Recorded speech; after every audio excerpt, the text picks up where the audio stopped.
Re-bienvenue les amis à Parle-moi de santé pour un autre épisode. Ici Alexis Goujon, physiothérapeute. Nouvel épisode aujourd'hui, vous avez bien vu, on parle de chiropratique. Et évidemment, pour l'occasion, j'ai reçu un chiropraticien, Julien Boisvert, qui fait un excellent travail de vulgarisation scientifique avec sa chaîne YouTube, le chiropraticien, que je vous invite à découvrir d'ailleurs. Et c'est un épisode où, en fait, ça fait longtemps que j'ai en tête de recevoir un chiro au podcast pour aborder les visions qui peuvent être différentes entre les professions, mais aussi de voir qu'est-ce qui est commun entre nos professions.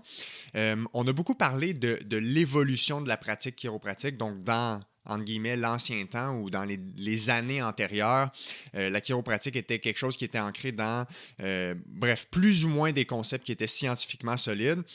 Et il y a eu beaucoup d'évolutions dans les dernières années. Quand moi, j'échange avec des jeunes chiropraticiens, je réalise qu'on a beaucoup plus de points en commun que de points de divergence, autant dans la formation que dans la pratique. Donc, bref, je trouvais ça intéressant d'apporter les nuances en lien avec chiro versus et physio, peu importe comment on veut appeler ça. Donc, voilà, conversation super intéressante. On a parlé de vertèbres, entre guillemets, déplacées, la fameuse théorie de la subluxation. On a parlé d'imagerie médicale, comment bien l'utiliser et ne pas nuire à nos patients en l'utilisant. On a parlé de terminologie, comment on fait quel langage on utilise avec nos patients quand on fait de la thérapie manuelle, par exemple, les fameux ajustements chiropratiques. On a parlé de plein de choses qui sont super passionnantes, donc sans plus attendre, je vous laisse apprécier cet épisode sur la chiropratique avec Julien Boisvert.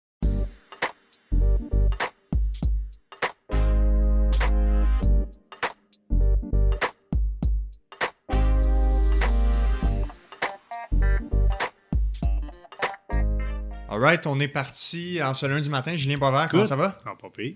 Good. Bien. Merci d'avoir accepté l'invitation. On a reporté une fois. Ça fait longtemps qu'on échangeait par courriel. On essayait de planifier un moment.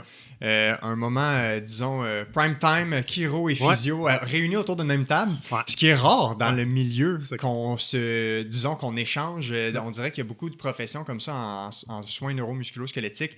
Les gens sont vraiment dans leur bulle. Des chambres d'écho, des guéguerres entre les professions. Ouais. Puis, je pense qu'on a beaucoup de valeurs en commune et il y a beaucoup de choses sur lesquelles on s'entend. Enfin, on a probablement beaucoup plus de points en commun que de points divergents. Fait que c'est le but de la conversation aujourd'hui. On va parler de soins chiropratiques. On va parler aussi des différences physio-chiro. C'est quoi les mentalités, les façons de voir les choses. Mais on va aussi surtout parler des points communs parce qu'il y a beaucoup de points communs. On va essayer de parler de pratiques basées sur les évidences. Bref, on va faire un tour d'horizon là-dessus. Puis on n'aura pas peur aujourd'hui de se challenger puis d'être dans des questions qui peuvent nous amener à réfléchir sur nos pratiques. Fait que bref, pour donner un petit peu de background sur ce que tu fais, veux-tu juste résumer en gros, c'est quoi tes activités professionnelles, c'est quoi ton background, puis qu'est-ce qui fait en sorte que tu es autant intéressé par la vulgarisation scientifique, parce qu'on aura la chance d'en parler, mais tu as une chaîne YouTube, etc. Good. En vrai, je suis intéressé surtout parce que j'ai eu la chance en tant que chiropraticien d'avoir deux visions de la chiropratique. On a eu de la vieille chiropratique avec mes parents qui sont là depuis des années. J'ai fait mon doctorat aussi aux États-Unis, donc c'est un milieu avec beaucoup de croyances entourant certains aspects religieux entourant la chiropratique.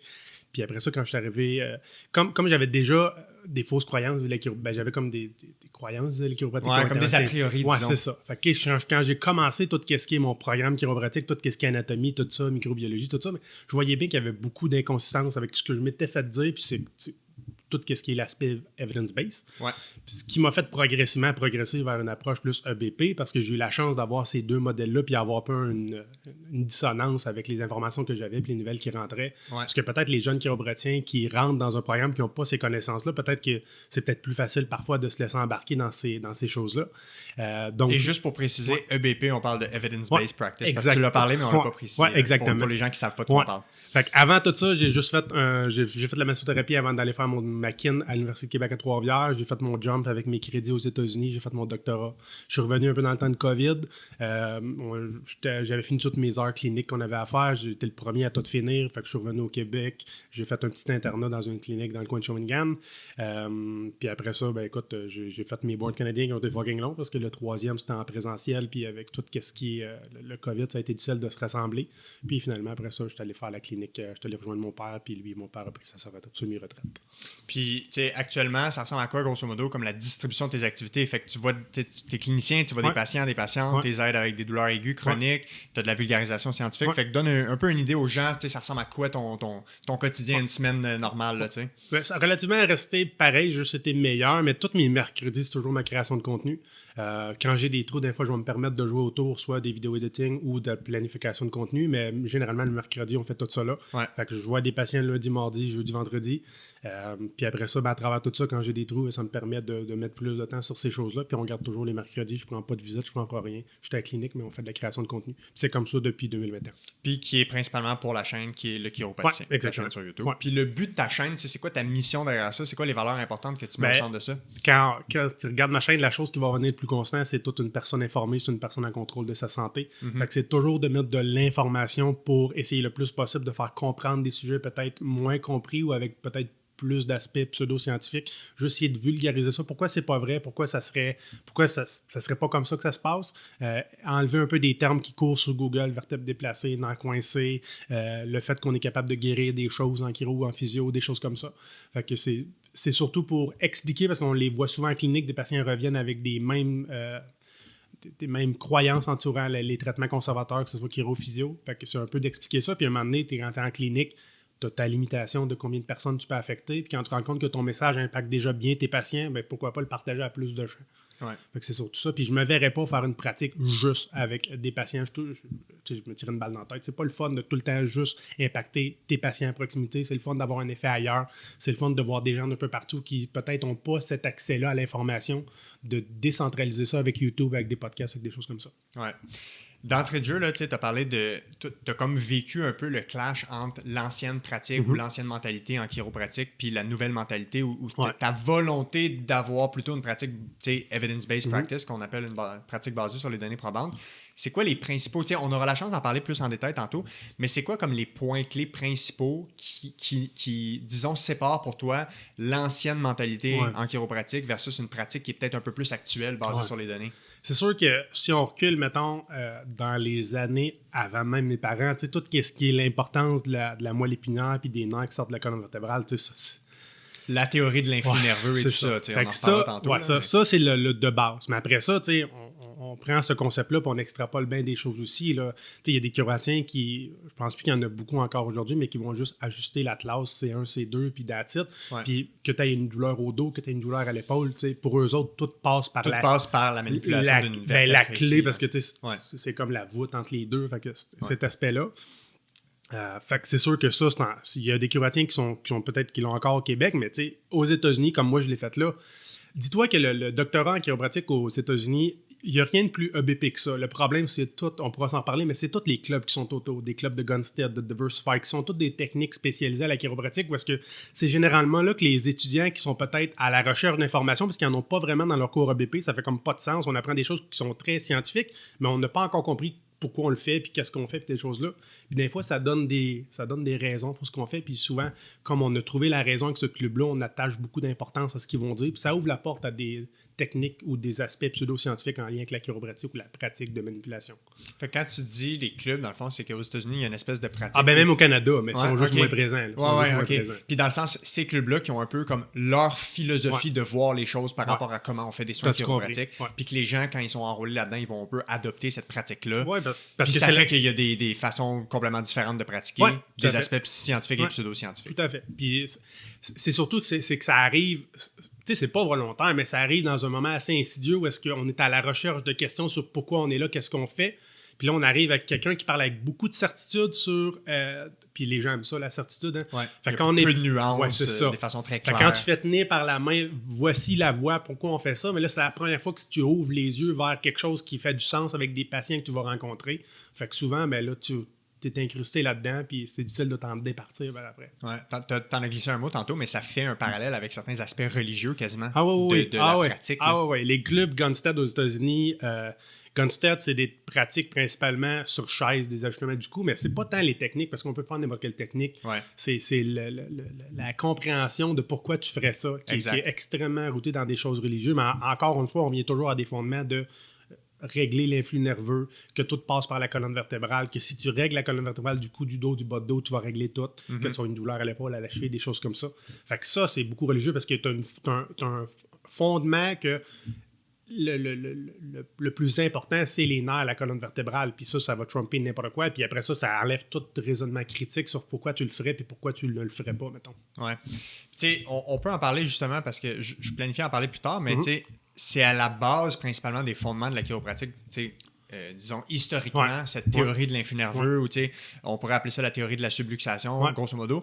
Veux-tu juste nous résumer, tu en as déjà glissé certains mots là-dessus, mais résume-nous, c'est quoi les principes de base derrière cette théorie-là, qui est plutôt une ancienne façon de penser? Puis c'est quoi qui fait en sorte qu'on doit la remettre en question, cette façon de voir les problèmes neuromusculo-squelettiques? Il faut mettre d'emblée que tout ce qui est astrait à la vieille chiropratique, vous n'allez plus retrouver ça dans aucun doctorat universitaire, aucune formation chiropratique. Le problème, comme je te dis, c'est tout ce qui est associé. Fait que toutes les formations universitaires, que ce soit à l'UQTR, que ce soit ailleurs au Canada, aux États-Unis, tout est EVP. Mais c'est autour de ça, dans des formations associées, où est-ce qu'on va retrouver ça. Fait que c'est quand les gens rentrent dans la pratique clinique, dans certains milieux cliniques, que là... Non, on n'est même pas là. C'est durant ton éducation, c'est des groupes qui veulent devancer les ajustements. Fait qu'on n'est même pas... Quand tu arrives dans une pratique clinique, que ce soit à l'UQTR ou ailleurs, tout est EBP. Là. Mais c'est à l'intérieur de ta compréhension du corps humain que ces clubs-là sont introduits. Puis j'aime pas ça. C'est sûr que je suis plus prudent parce que si on parle de tout ce qui est l'ancienne chiropratique, les gens vont penser que c'est encore là. Il n'y a plus personne qui pense ça. Peut-être des vieux chiropratiens qui ont reçu leur diplôme avant même que l'OCQ existe, l'Ordre du chiropratien de Québec. Peut-être qu'ils ont encore ça, mais on n'est plus là.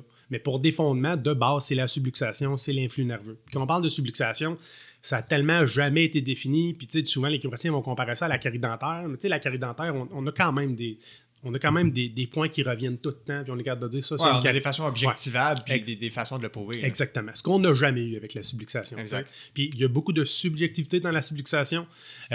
Puis ce modèle-là a dérivé pour le complexe de la subluxation, des choses comme ça, mais on reste encore avec qu'on l'appelle complexe, qu'on l'appelle subluxation, qu'on l'appelle dysfonctionnement. C'est une façon pour un chiropratien, peu importe d'où il vient, d'établir que cette région-là pourrait être plus problématique. Moi, en clinique, je ne l'utilise pas. Ça ne fait même pas partie. Ce terme-là, cette façon d'expliquer les choses. Moi, c'est soit on parle de la cervicalgie, douleur au cou, c'est soit une cervicalgie spécifique ou non spécifique. Puis après ça, j'essaye de guesser le level parce qu'il y a des patients qu'on est clairement capable de dire c'est dans le bas du cou, c'est dans le haut du cou, c'est avec une rotation droite, rotation gauche. Tu es capable de l'associer au mouvement, tu es capable de l'associer à des positions, exactement. Des postures. Mais la subluxation n'existe pas. Fait que, moi, j'en parle juste pas. Puis quand les patients m'amènent, si les patients viennent de d'autres chiropratiens ou est-ce que peut-être on avait parlé de la subluxation, j'essaie le plus possible de ne pas en parler dans les premières visites parce que souvent, on a créé un lien d'attachement avec ce chiropratien-là. Fait que je veux pas comme briser tout ça, mais à travers des discussions, souvent, là, je parle, mais c'est un vieux terme qu'on utilisait, c'est peut-être de la verbalisation, des choses comme ça. C'est ça, effectivement. Mais tu sais, concrètement, si on avait à vulgariser la subluxation dans le temps de la façon que c'était proposé, c'était vraiment le fait que la vertèbre était, entre guillemets, soit déplacée, pas dans un bon axe, puis que cette subluxation-là, ça crée un entrave à ce fameux influx nerveux, qui est le courant électrique qui va aller innerver tous les organes, puis que quand cet influx-là, il y a une entrave, ben là, ça cause des maux, des problématiques, mais ça ouvrait la porte. Des pathologies aux organes. Ça ouvrait la porte à tout ce qui est pratique pseudo-scientifique, parce que rendu là, tout ce qui est viscéro-somatique, des choses comme ça, on prétendait dans le temps aider ça, parce qu'il n'y a plus de limite rendu là. On fait des associations partout. Oui, bien, considérant que toutes les structures du corps humain, que tu passes par les articulations, les muscles ou même les organes, le cœur, le foie, les reins, les poumons, ben, tout ça est innervé par des nerfs. Donc, il y a de l'influx nerveux qui se rend là, évidemment, pour que ce soit vivant. Donc, ça ouvrait la porte au fait qu'on pouvait traiter à peu près n'importe quoi, puis qu'on pouvait voir des listes sur des sites qui disaient prétendre pouvoir traiter tous les maux du monde. Puis, dans le fond, toi, c'est à quel moment que tu es arrivé à réaliser que finalement... En fait, c'est quoi qui a amené la réflexion à essayer de challenger cette croyance-là ou cette notion-là que puis finalement, c'est peut-être pas de même que ça marche. Il n'y a peut-être pas besoin de replacer les vertèbres en tant que telles ou c'est peut-être pas comme ça qu'on peut expliquer pourquoi les gens ont des problèmes. Probablement arrivé dans ma deuxième année et demie où est-ce qu'on commençait à rentrer dans tout ce qui est radiologie parce qu'on prend des radios en chiropratique. Puis moi, tu sais, je viens d'une famille chiropratique qui avait une grosse croyance sur l'important de prendre des radios, peu importe c'est quoi la situation, faire des examens de routine, des examens de dépistage avant de traiter. Fait que ça, disons que c'était ma plus forte croyance. T'sais, moi, là, tu m'aurais parlé quand j'ai commencé, est-ce que c'est possible de traiter un patient sans avoir pris de radio? J'aurais dit jamais, c'est impossible. Parce que j'avais beaucoup de mécompréhension sur l'importance de la radio, ce qu'on pouvait vraiment voir dessus, puis son utilité qu'on pouvait extrapoler dans certaines problématiques avec les patients. Fait que à partir de ce moment-là où j'ai commencé à voir qu'est-ce qu'on voit vraiment sur une radio, pourquoi je la prendrais, ben, c'est là que la dissonance a pas mal commencé. Puis après ça, ben, je me suis remis à mettre en question beaucoup de choses. Tu sais. Pourquoi on rentrait en clinique avec des choses puis me rendre compte, il va voir à droite, c'est vraiment bloqué, puis il y a fuck all. Je suppose qu'il a vu son blocage. Là. Fait que tu sais, parce qu'on va s'entendre dire, quand tu arrives en clinique, on n'est pas symptomatique. Là. On s'amuse à trouver des petites niaiseries. Puis quand je me suis rendu compte qu'il y avait vraiment beaucoup de du monde éparpillé sur où est-ce qu'on trouvait des, entre parenthèses, restrictions. Je me dis, c'est sûr qu'il y a quelque chose. Là, j'ai quelqu'un qui arrive dans ma clinique avec un pseudo-torticolis ou un torticolis. Il y a une restriction aberrante. Là. Fait que ça soit une manipulation, des mobilisations ou n'importe quoi d'autre, l'important, c'est que ça fitte les valeurs thérapeutiques. Mais quand tu arrives en clinique, moi, je pensais juste qu'il fallait que je l'ajuste.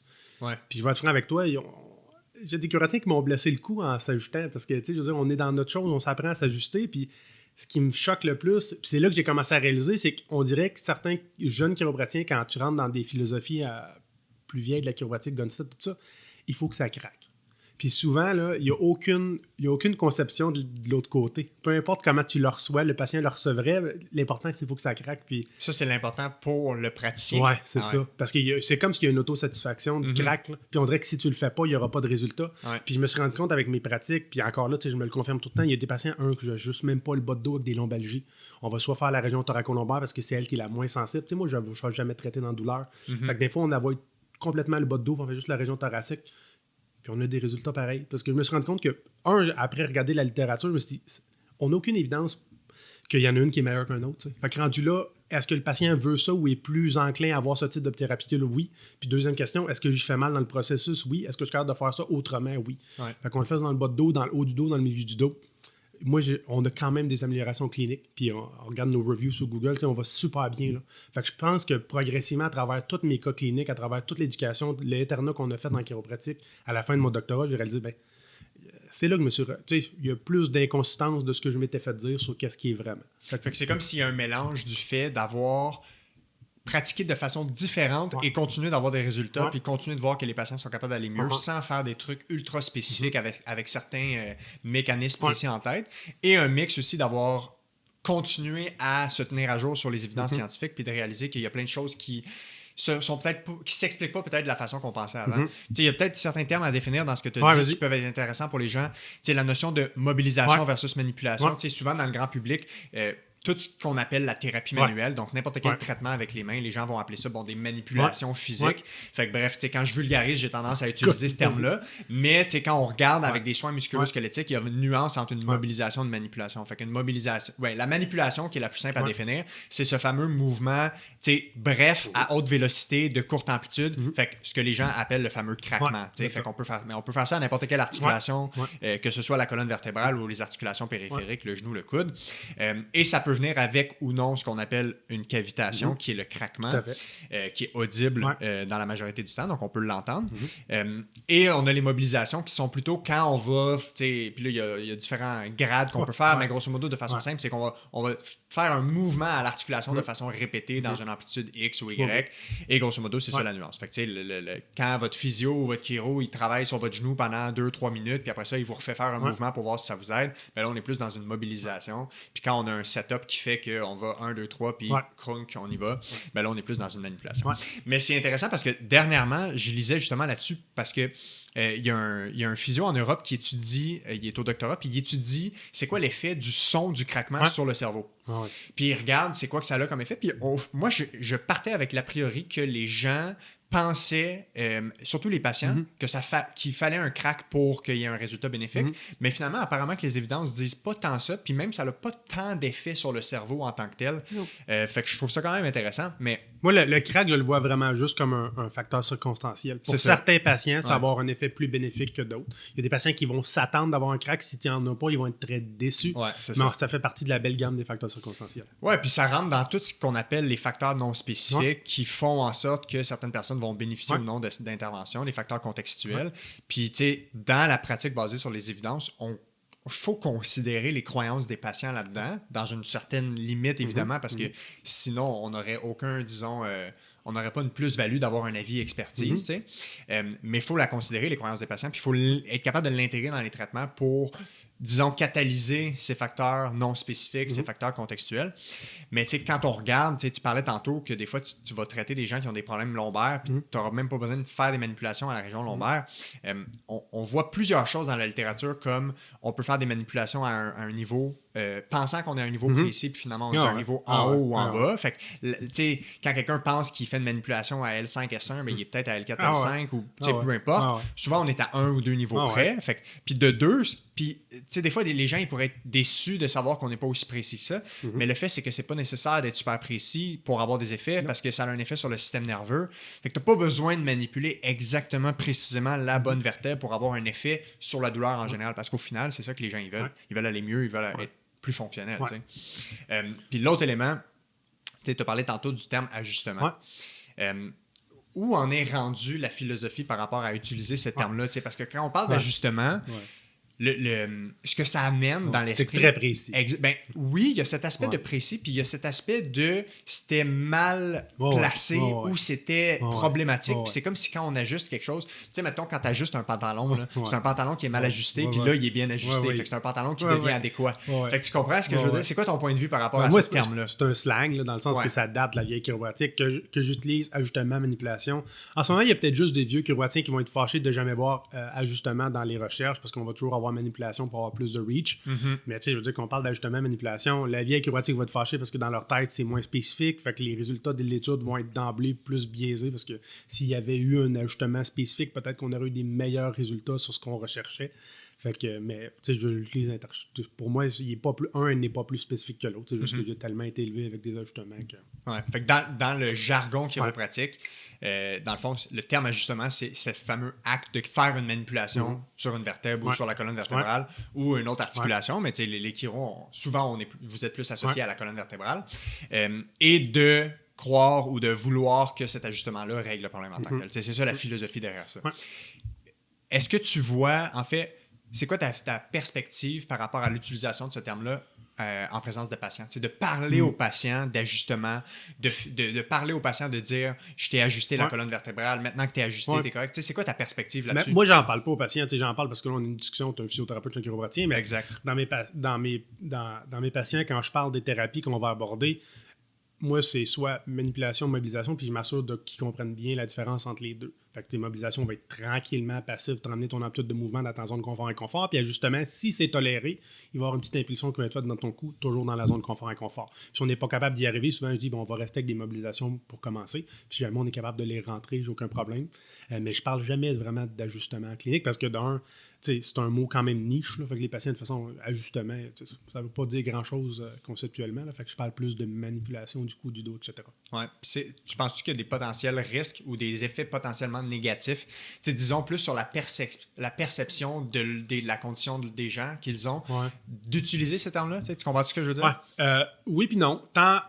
Peu importe pour des patients, ces termes-là ne veulent rien dire de toute façon. Fait que tout dépendamment du contexte que tu as mis ce terme-là dedans. Si déjà tu avais parlé de le fait que tu allais être vraiment très précis dans ce qu'il allait faire, que tu utilises ajustement, manipulation ou traitement du dos, dans leur tête, tu as déjà mis un facteur, un concept comme quoi que ça allait être très spécifique. Fait que je pense que c'est plus sur l'environnement autour qui pourrait faire en sorte qu'un patient pense que c'était vraiment spécifique ce qui est passé, puis à cause de ça, j'ai plus mal au dos.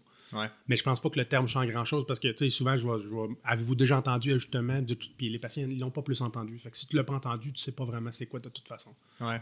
Mais je te donne ma perspective là-dessus.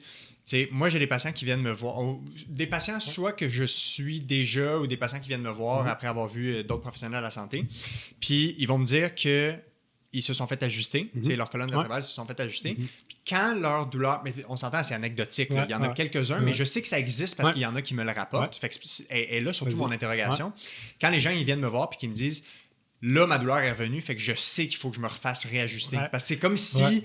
La colonne est si fragile que, je sais pas moi, en éternuant, je me serais redéplacé ou en allant faire une randonnée en montagne. Mais encore là, ton point de vue là-dessus? Encore là, on rentre dans le fait que les chiropratiens ont probablement mis un environnement qui a fait cette compréhension-là. Parce que s'il aurait juste utilisé le terme, il n'aurait pas favorisé cet environnement-là, on n'aurait pas eu cette compréhension-là. Mais oui, même moi, des gens qui reprennent beaucoup d'autres patients de d'autres cliniques autour de où est-ce qu'on pratique, on la voit fréquemment, puis souvent, puis on abordera tantôt dans l'importance des termes qu'on utilise, mais souvent, les patients vont arriver avec « je suis fragile du bas de dos », puis ils le savent. Puis moi, je transfère toujours vers, quand tu es en clinique, on va essayer d'enlever le mot « fragilité », puis on va mettre « sensibilité ». Parce que là, tu es plus sensible, mais tu n'es pas plus fragile pour autant. Puis il y a bien des facteurs, on en parlera. Fait que, sachant que la colonne est super robuste. Exactement. Fait que sachant que sinon, on aurait du joueur de hockey paraplégique à se rentrer dedans, là, on est extrêmement solide. Fait que ça, c'est important pour moi de mettre les pendules à l'heure. J'en ai de moins en moins parce que je commence à avoir fini de prendre toutes les autres cliniques là, parce que moi, je suis arrivé dans un milieu où tout était saturé. Là, c'est des vieux chiropratiens qui sont tous bourrés au coton. Là, fait que Dans le sens que leur clientèle, Ouais. ils prennent plus de nouveaux patients. C'est ça. Fait que, mais j'en vois de temps en temps des choses comme ça. Fait que je pense plus que quand toi, tu as des gens qui vont arriver comme ça, je pense plus que le chiropraticien Ouais, va c'est un bon favoriser, point. Ouais. favoriser ça. Dans le sens que tout est une question de... En anglais, ils vont utiliser beaucoup le terme de narrative around the treatment. Fait Exactement. Je ne sais pas c'est quoi la meilleure traduction de ça, là, mais grosso modo, c'est l'histoire qu'on raconte aux patients par rapport à qu'est-ce qu'on fait, par rapport au mécanisme derrière l'intervention, le traitement, et aussi la façon qu'on explique à la personne qu'est-ce qui fait que cette personne-là a une douleur ou une blessure. D'être super précis dans quelque chose de très mécanique, une vertèbre croche, un bassin croche, versus de parler de tous les facteurs qui peuvent expliquer pourquoi quelqu'un a mal. T'sais. Mais c'est plus facile de mettre une raison tangible parce que si tu dis ton bassin est croche, ta vertèbre est déplacée, puis je te replace, pour le patient, c'est une action directe anti-déplacée, on me le replace, ma douleur va partir. Exact. Si je me mets à parler de tous les facteurs qui sont autour de la douleur, le patient va être perdu, c'est pourquoi il est là en premier lieu. Fait que l'effet qu'on va appeler autour de la clinique, qu'est-ce qui ferait en sorte qu'il s'en sortirait plus rapidement, ben t'en perds là-dedans. Fait que pour certains chiropraticiens, je pense que même s'il y en a qui ne croyaient pas vraiment à la subluxation, c'était plus facile de verbaliser ça de cette façon-là. Puis pour les patients, il y avait une compréhension plus directe sur pourquoi, qu'est-ce qui allait se passer, puis c'était quoi 100%. La raison. Mais ça, tu vois... C'est un double tranchant. Oui, absolument. Puis c'est comme si cette notion-là de simplicité de, regarde, problème A va avec solution A, problème B, solution B. C'est simple, c'est clair. Puis les êtres humains, on n'aime pas beaucoup la nuance. Non. On est des êtres anxieux en général qui n'aiment pas beaucoup le gris. Fait que quand c'est noir ou blanc, c'est clair, on est content, c'est rassurant. Fait que c'est très, disons, déstabilisant pour quelqu'un de se faire dire que, regarde, la raison pour laquelle tu as mal au dos, là, ben, je peux te faire une liste d'environ 30 facteurs qui expliquent une partie de pourquoi tu as mal au dos. Mais il y a un point que tu viens de mentionner qui me fait penser qu'on a ce point-là en commun. En fait, c'est sûr que c'est un point commun dans toutes les pratiques en santé. C'est la difficulté de trouver l'équilibre entre être direct, simple pour la compréhension d'un patient, mais assez juste et nuancé pour, disons, refléter la réelle pratique clinique. Fait que, tu sais, un des exemples, c'est la façon que j'explique ce que je fais à quelqu'un dans son dos quand je fais de la thérapie manuelle, si je fais une mobilisation, puis le patient, il me dit « Qu'est-ce que tu fais en ce moment? » Tu sais, la réponse simple, là, c'est juste de dire « J'améliore la mobilité de ton dos. » Tu sais, je fais un traitement pour que ton dos bouge mieux. Puis la réponse, tu sais, la plus, disons, nuancée, véridique, ce serait de parler de tous les effets non spécifiques, de parler du fait qu'on calme le système nerveux. Que tu touches le patient. Voilà, on discute en même temps. Oui, on améliore la mobilité parce que, tu sais, il y a, veut pas un effet biomécanique à la thérapie manuelle qui est bien documenté, mais c'est juste qu'on a peut-être sous-estimé les autres effets de la thérapie manuelle avec le temps qui sont super importants et qui expliquent pourquoi il y a une partie des résultats qui sont aussi médiés par le fait de penser que ça va nous aider. Moi, je suis pas convaincu, j'ai pas vu d'études là-dessus, mais je serais curieux de voir un patient qui pense pas que la thérapie manuelle va l'aider. On est-tu réellement capable de l'aider avec la thérapie manuelle? Moi, je sais pas. Moi, je pense que sur toutes les études qu'on a, sur déjà qu'on sait pas laquelle qui fonctionne le mieux, je pense que la seule chose qu'on peut se baser, c'est sur les valeurs thérapeutiques des patients. Parce que, mettons, quelqu'un va en physio puis il veut, pour lui, il n'y a aucun bénéfice thérapeutique dans l'exercice, il n'y aura aucun bénéfice. Il ne les fera pas, il ne trouve pas de cohérence dans sa thérapie quand il est avec toi. Fait qu'il arrive à la maison, il y a peu de chances que ça fonctionne. Même chose si moi, il vient en chiropratique puis il s'attend d'avoir des exercices puis j'ai fait des manipulations dans le bas de dos. Puis qu'il n'y a pas d'exercice, il va être déçu. Il va être extrêmement déçu. Fait que souvent, ce qui se passe, j'ai l'impression qu'en chirophysio, quand on a des bounces de patients gauche-droite, c'est probablement qu'on avait un patient qui n'était peut-être pas ses valeurs thérapeutiques ou on n'a peut-être pas fait assez de verbalisation cohérente pour lui. Puis la thérapie faisait pas de sens non plus pour lui. Ouais, 100%. Fait qu'après ça, il est allé de l'autre côté de la clôture. Ouais, on rentre dans la notion de croyance envers le traitement. Tu sais, ce que moi j'ai une douleur, ce que je crois qui va m'aider, ce que je crois que j'ai besoin pour aller mieux. Tu sais.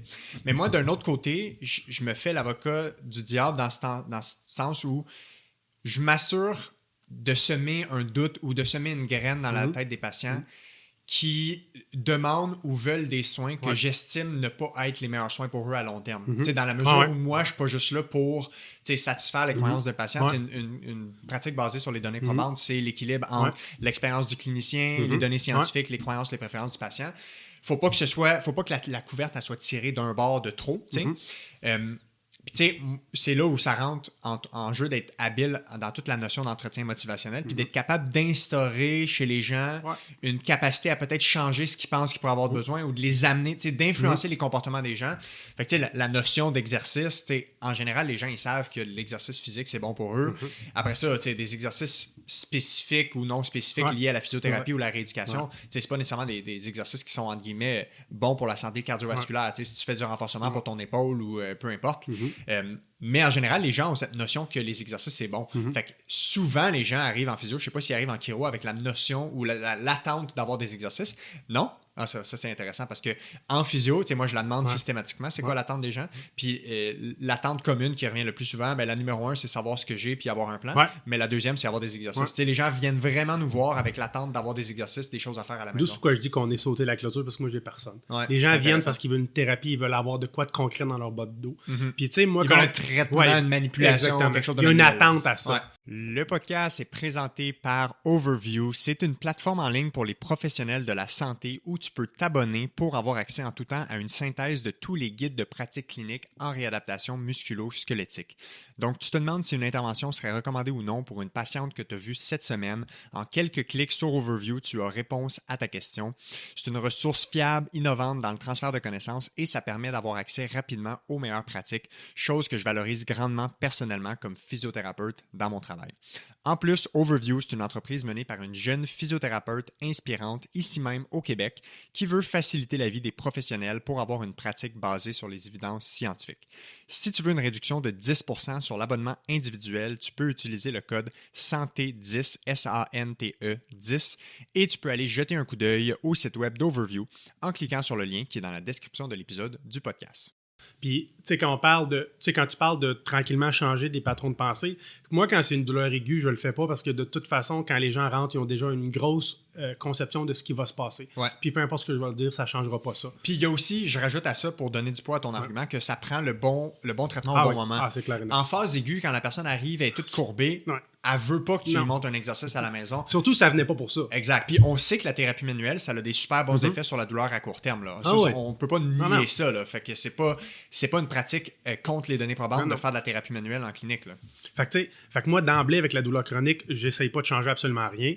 Quand on est rendu au point où on est rendu au-delà de 50, 60, moi, il faut savoir que j'utilise tout ce qui est le guideline canadien. C'est CDI pour la chiropratique. Fait que c'est toujours un multimodal. Fait que toujours multimodal, plusieurs choses. Fait que on a beaucoup de choses en clinique, mis à part les manipulations ou les mobilisations pour aider le patient. Fait que ça, c'est déjà d'emblée. Mais quand on a sorti de la douleur, on est rendu à 50, 60, il y a déjà eu un exercice.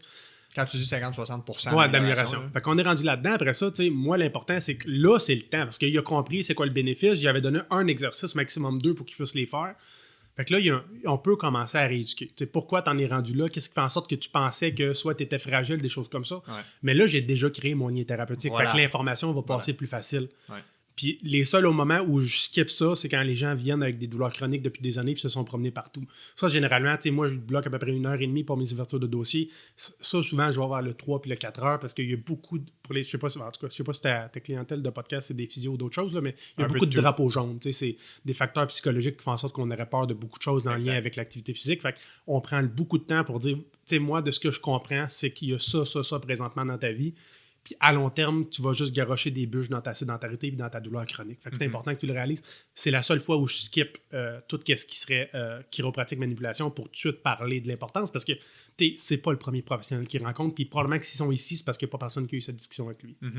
C'est-tu une pratique commune, tu penses, dans le fond? À quel point cette vision du modèle biopsychosocial est instaurée dans le milieu chiropratique? Dans la formation doctorale, elle est là. Ça ne veut pas dire qu'ils vont l'utiliser après. Puis, mettons, en clinique, toi, avec les échanges que tu as dans les chambres d'écho de tes collègues quand vous discutez, t'es-tu comme un extraterrestre? C'est difficile parce que j'ai fait mon doctorat aux États-Unis. Fait que j'ai aucune conception vraiment je connais 2-3 chiropraticiens vraiment à travers mon parcours au Québec que je connais, mais j'ai pas tant de ressenti. Quand je commence à poster des choses sur des groupes Facebook en lien avec la chiropratique, je vois qu'il y a un écho qui est favorable à tout ça. Mais est-ce que c'est juste parce qu'il y a un biais, parce que les gens qui vont dans ce groupe-là sont peut-être plus biaisés à ce genre d'informations-là, puis les gens qui seraient peut-être pas dans ce genre de... C'est ça. Fait que je sais pas. Mais c'est un peu comme moi, je discute avec des collègues, on parle entre personnes déjà convaincues, tu sais, par rapport à nos façons de voir les choses. Puis, tu sais, pour avoir échangé, tu sais, avec la plateforme du podcast, j'ai la chance de pouvoir échanger avec les gens. Puis, tu sais, la majorité des échanges que j'ai eus avec des jeunes chiropraticiens, tu sais, on s'entend sur 90%, là, à peu près toute la ligne. Fait que c'est vraiment... Puis, tu sais, même à l'intérieur de la physiothérapie, il y a des clashs de mentalité ou des clashs de façon de voir les choses. Des petites chicanes, ben c'est pas des chicanes, mais tu comprends l'équivalent de ce qu'on pourrait avoir entre physio, chiro, ostéo. Les gens l'ont à l'intérieur des chiro, à l'intérieur des ostéos et à l'intérieur des physios. Fait que, bref, c'est pas quelque chose qui est spécifique entre les professions. Toi, au point où tu es rendu maintenant avec les années d'expérience, ton espèce d'évolution dans ta façon de voir les choses, de la façon d'expliquer les trucs aux patients, c'est quoi actuellement ta vision des soins en douleur musculo-squelettique? T'sais, comment tu résumerais les points clés? On parle de la douleur aiguë ou de la douleur chronique? Les deux. Ouais, c'est un bon point. Ma réponse va être... Parce que la douleur aiguë, moi, ma vision de la douleur aiguë en chiropratique, c'est peu importe ce qu'on va faire, tant que ça respecte les valeurs thérapeutiques des patients, puis qu'après ça, on respecte l'intensité de la douleur. Rendu là, je m'en fous parce que... Les gens ils vont aller mieux. Exactement. Fait que ça, c'est mon point pour la douleur aiguë. Après ça, quand on s'en rentre dans la douleur chronique, pour moi, la vision des traitements chiropratiques ou physiothérapie, si c'est pour diminuer la sensibilité pour revenir à son baseline, il n'y a pas de problème. Mais de penser qu'on va aller plus loin que ça, c'est non. OK, fait qu'allons-y avec ta vision de la douleur chronique. C'est ta vision de ce que ça devrait être des soins en douleur musculo-squelettique quand on est au-delà du seuil de je suis plus capable de me lever de mon lit puis tu as sorti ta douleur aiguë. Ben, c'est un peu ça. Tu peux y aller avec tes principes clés, un peu résumer ça. Ben, c'est que tant si longtemps que le patient comprend que je suis uniquement là pour le ramener à son baseline et qu'on n'ira probablement pas plus loin. Puis si on va plus loin, c'est qu'on était peut-être dans un début de douleur chronique. On n'était pas très loin, peut-être 6 mois, 1 an gros max. Puis peut-être que toute ma discussion, le fait que je vais l'avoir traité, le fait que je vais avoir expliqué tout ce qui est, pourquoi il y a mal, tous les facteurs entourant ça, peut-être que ça va lui redonner le contrôle vers l'activité physique puis le mouvement, ce qui va faire en sorte qu'il va s'en sortir mieux à long terme. Mais quand on parle de vraie douleur chronique, on parle de gens qui sont en douleur depuis plus de 3 ans. Rendu là, moi, il faut juste qu'ils comprennent qu'on ramène au baseline, puis après ça, la clé est dans leurs mains. Puis il faut vraiment leur faire comprendre que pourquoi ils ne pensaient pas que la clé est dans leurs mains, puis pourquoi ils feraient en sorte que la clé, ils la cacheraient au lieu de l'utiliser. Puis quand tu dis les ramener à leur niveau de base, c'est leur niveau baseline, tu veux dire leur niveau avant qu'ils étaient dans ce cercle. Oui, parce que moi, je parle d'exacerbation. Fait qu'on parle de douleur chronique, excuse. Exemple, leur douleur chronique, je sais pas, moi, t'es à 3 sur 10, mais là, il est à 6 sur 10 pour ceux qui consultent. Fait que, moi, je vais pas changer leur baseline de douleur chronique. On va revenir dans leur petite sensibilité, dans leurs symptômes qu'il y avait, mais c'est important de comprendre qu'on dépassera pas ça. Ça fait trop longtemps que ta douleur est là, il y a des raisons pour lesquelles c'est comme ça. Puis après ça, c'est à travers tout ça, c'est leur faire comprendre que tu as la clé dans tes mains, puis pourquoi tu voudrais peut-être pas l'utiliser, cette clé-là. Puis qu'est-ce que tu penses en fait, les personnes qui sont intéressées à faire des changements significatifs, adopter des comportements pour aller mieux que leur niveau de base. Toi, comment tu les accompagnes là-dedans? Ben, ou est-ce que c'est quelque chose que tu vois en tant que tel? T'sais, les gens sont-tu... Parce que moi j'ai ma croyance personnelle, là, puis je vais dire croyance parce que je pense pas qu'on a des évidences scientifiques solides pour démontrer ça, mais moi je pense vraiment que les gens, même les gens qui ont des douleurs chroniques, sont réellement capables de s'en sortir. La différence entre les gens qui s'en sortent puis les gens qui s'en sortent pas, puis moi je dis comme en fait, rares sont les conditions que je pense pas qu'ils peuvent régler à 100%. Puis là, c'est peut-être le biais de sélection de ma clientèle que j'ai, là, parce que j'ai pas des gens qui ont nécessairement des polytraumatismes, des accidentés d'auto qui ont eu 10 fractures et compagnie. Là. Mais les gens, monsieur, madame, tout le monde, qui ont un mal de dos depuis l'âge de 25-30 ans puis qui viennent me voir rendu à 40-45 ans, les gens qui sont prêts à faire tous les comportements jusqu'au bout sur une période donnée puis de suivre mes conseils dans le plan de match, je pense réellement qu'ils sont capables de guérir à 100%. Moi, je pense pas. C'est ça l'affaire. Moi, je pense que la phrase que je pense qui fait le plus de sens pour beaucoup de gens, c'est que, mettons, l'activité physique puis le mouvement va faire disparaître tes inconforts, mais va juste rendre tes douleurs chroniques plus tolérables. Je pense que c'est ça. Mais je pense pas que c'est possible de s'en départir complètement. Je pense qu'avec toutes les modifications de choses, tu vas améliorer énormément les symptômes en lien avec la douleur chronique. Mais je pense pas que tu vas te départir d'un baseline de sensibilité, que ça soit en lien avec un mouvement spécifique, avec une activité de pratique sportive. Tu peux te désensibiliser à long terme puis devenir de moins en moins sensible, que ce soit avec le hockey, le jogging, la marche, les mouvements de flexion, des choses comme ça. Mais je pense que, en tout cas, je pense pas que la douleur chronique, on est capable de complètement s'en départir. On va l'améliorer grandement, on va diminuer la fréquence de cette sensibilité-là, mais il va toujours rester une petite sensibilité. Je pense pas qu'on se débarrasse complètement de la sensibilité. tu m'amènes à peut-être préciser ce que je pourrais dire. En fait, il faudrait que je définisse ce que je veux dire par guérir, parce que guérir n'est peut-être pas le bon terme, effectivement. Moi, ce que je pense, c'est que, dépendamment des objectifs ciblés par les gens, je pense qu'ils sont capables d'atteindre leurs objectifs à 100%. Ah ouais, c'est clair. C'est juste que l'atteinte d'un objectif à 100%, c'est rarement ne plus jamais avoir mal, jamais dans aucun mouvement, jamais faire. Ouais. Puis tu sais, moi, au final, ce que je veux, là, parce que la littérature, ce qu'elle nous dit, là, c'est que les gens qui ont eu un épisode de, tu sais, le fameux blocage lombaire, les jambes barrées dans le dos, là, la littérature nous dit qu'ils vont avoir plusieurs épisodes. Les gens qui vont avoir un seul épisode, c'est une exception. Ouais, fait que pour moi, un objectif atteint à 100%, c'est quand les gens, ils maîtrisent assez leurs conditions pour que si jamais ils ont un épisode dans le futur, ça va durer 48 heures. Parce qu'ils savent exactement quoi faire. Ils sont plus inquiets. Ils vont jamais s'empêcher de faire quelque chose qu'ils aiment, qui est important pour eux. Ils vont toujours être capables de s'engager dans des activités significatives. Ils vont maintenir leurs habitudes de vie optimales parce qu'ils vont savoir que c'est plus important de rester actif que de se laisser, disons, abattre par une douleur aiguë qui peut devenir chronique. Fait que quand je définis guérir, je veux vraiment, pour être clair, là, c'est pas nécessairement guérir l'aspect structurel. Anyway, c'est pas tant ça qui est important. Il y a peu de corrélation entre les dommages structurels, entre guillemets, puis la douleur ou le niveau de fonction. Fait que moi, je parle vraiment d'atteindre un niveau de fonctionnement, une qualité de vie optimale. Mais ça demande le deuil aussi de ta douleur chronique. Il faut que tu l'acceptes qu'elle va rester probablement là, mais que tu vas être meilleur outil pour la gérer. Tant que tu n'auras pas fait ce deuil-là de la douleur chronique, qu'elle va probablement rester toute ta vie ou qu'elle va revenir dans le futur, tu ne pourras jamais passer à la prochaine étape parce que tu vas toujours dans une quête infinie de recherche d'informations pour la douleur, que ce soit avec des IRM que tu vas faire multiples, des radiographies, des choses comme ça. Tu veux absolument avoir pourquoi tu as mal constamment, pourquoi ça revient systématiquement à chaque année, à chaque 2 ans. Fait que ça prend une acceptation de cette douleur-là pour passer par-dessus parce que tant qu'il n'y aura pas ce deuil-là ou cette acceptation, tu restes toujours dans un mode infini de mon dos fait mal, il fait tout le temps mal, je vais avoir quelque chose de pas correct dans mon bas de dos, il faut que ça se règle. Puis quand on parle d'il faut que ça se règle, c'est toujours des attentes passives vis-à-vis d'autres professionnels de santé. Ouais. Puis c'est là que les gens ils sont déçus parce qu'à répétition, ils cherchent des solutions court terme, ils se font faire des promesses à court terme, puis finalement, le problème il revient. Mais c'est là où moi je pense que d'amener les gens à modifier des comportements sur le long terme, c'est là où tu as le plus grand impact. Mais puis ça passe par modifier les cognitions qui sont associées à leurs problèmes. Fait que de modifier les croyances. Des croyances limitantes. Les gens se mettent eux-mêmes des croyances qui les limitent dans la capacité à aller mieux. Là, fait que les fameux discours catastrophisants de « ça va toujours être comme ça, je pourrai jamais revenir comme avant ou juste des faits de « je pourrai jamais m'améliorer malgré ça ». Fait que, je pense que... Mais au final, je pense vraiment que c'est une question de définition de ce qu'on entend par guérir. Parce que dans ta définition de ne pas guérir, ce que tu veux dire, c'est que les gens, ils peuvent encore avoir certains épisodes de temps en temps. Ma définition, moi, c'est vraiment l'aspect de ne pas sentir que ça a un impact sur sa qualité de vie. Fait que je pense que ça, c'est réellement possible versus de se dire que la nociception, le phénomène d'irritation douloureuse sera complètement éradiqué pour la... Ce qui n'est pas nécessairement ce qu'on a de besoin. Tu parles à n'importe qui, tous les êtres humains, il y a tout le monde qui est capable de dire qu'ils ont un problème musculo-squelettique. Puis moi, je dis tout le temps que la douleur musculo-squelettique, c'est juste ça fait partie de la game. La vie fait en sorte qu'on va en avoir. La différence entre ceux chez qui ça a un impact significatif ou non dans leur vie, c'est des gens qui ne pourront pas être capables de s'investir dans les activités significatives pour eux en raison de ça ou qui seront plus capables d'adopter des comportements pour être capables de se sortir de ça. Je ne sais pas si tu vois ce que je veux dire. Oui, tout à fait. Fait que c'est ça.